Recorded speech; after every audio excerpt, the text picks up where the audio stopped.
Hello everyone. I want all of you to imagine a world where our food supply is threatened severely, where droughts, floods and extreme weather conditions have challenged our ability to feed ourselves. The imagination is only scary. But let me tell you, this is no more a figment of imagination. It is a reality that is staring at us right on our faces. As we gather here today, farmers across the world face the challenge of climate change. Agriculture, which depends on a very stable climate, is one of the most vulnerable sectors to climate change. But let me tell you, it's also one of the most adaptive ones. Today, I'm here to talk about some innovative solutions that can make agriculture resilient to climate change. But let me first briefly tell you why do we need this resilience, and I'll talk very broadly about it. First, I want to talk about the food systems. Today, our food has chemical residues in it. Our food has heavy metal contamination. There is lack of adequate micronutrients in our food. I came across a very interesting fact while I was researching for this topic, that the amount of nutrients that we used to get from a particular amount of food some 10, 20, 30, 40 years back, for that to receive or to consume that particular amount of nutrients, we have to consume 5 times the amount of vegetables, twice the amount of meat and thrice the amount of fruits. That's insane.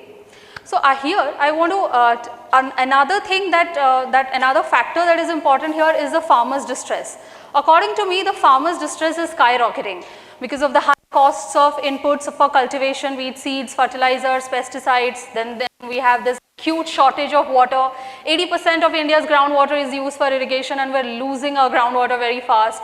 Then there is prolonged dry spells. Then there is more frequent cyclones happening. All this put together has created a nightmare for the farmers. The third and the most important factor is environment. Our environment is constantly under degradation. We have soil degradation, we are losing our topsoil, which is the most fertile part of the soil that supports plant growth. Then there is frequent heat waves, water stress, water and air pollution and whatnot. Yes, the list is endless actually. And all of this put together tells us that the situation is grim. We are in a stage which is called climate emergency. Farmers, a very interesting thing is that farmers are actually the frontline climate warriors, but the methods of farming that they employ are one of the major causes for climate change. According to me, and I think it is one of the most effective methods that we can use in today's world to make agriculture resilient to climate change, that is, farming should be in harmony with nature. And that will help us solve multiple of these emergencies. Yes, I am here talking about natural farming. Natural farming is like mimicking nature. It's actually a holistic land management practice where the power of photosynthesis of plants is used. It's rooted in tradition also, and it's rooted in modern science also. It's basically an emerging science. So here an interesting fact also again, that Andhra Pradesh as a state has become one of the major players in natural farming in terms of enrolling 7 lakh farmers under its Andhra Pradesh community managed natural farming scheme.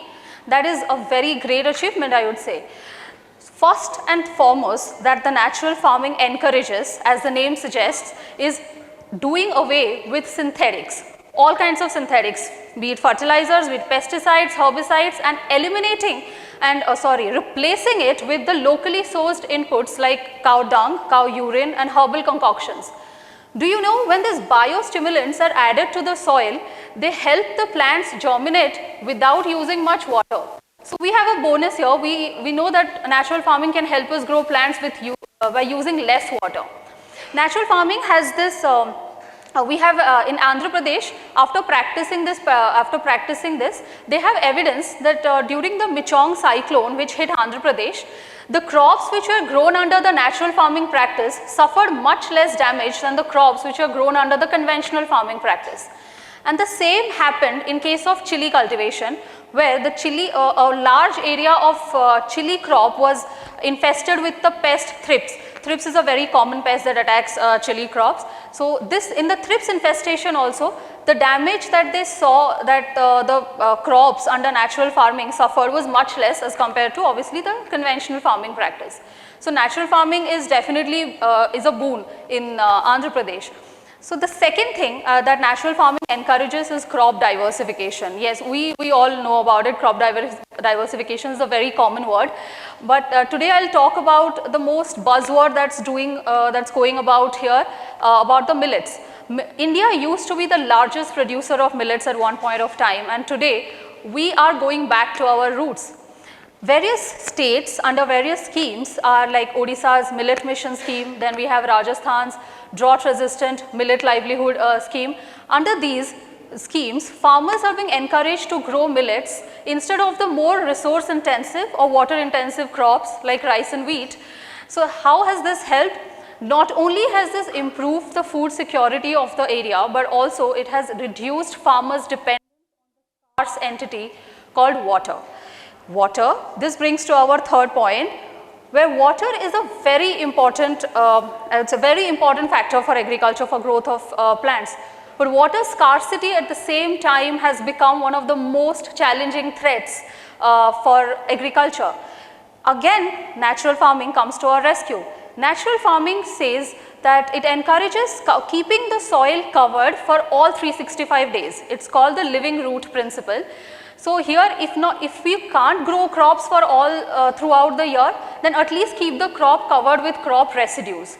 With this helps in reducing the runoff losses.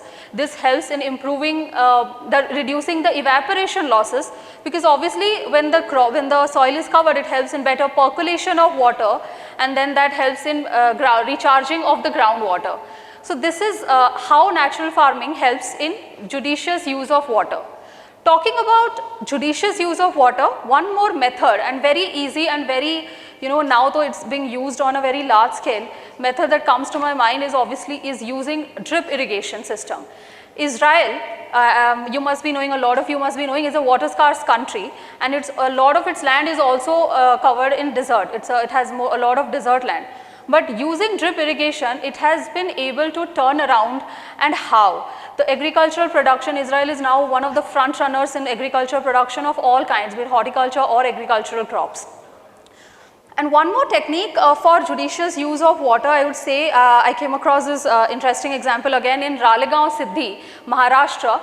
Anna Hazare led a movement of watershed management approach. In this approach, the farmers were encouraged to build check dams, to build percolation trenches. So this helped capture the rainwater and also recharge the groundwater. As Ralegaon Siddhi, mind you, was a drought prone area.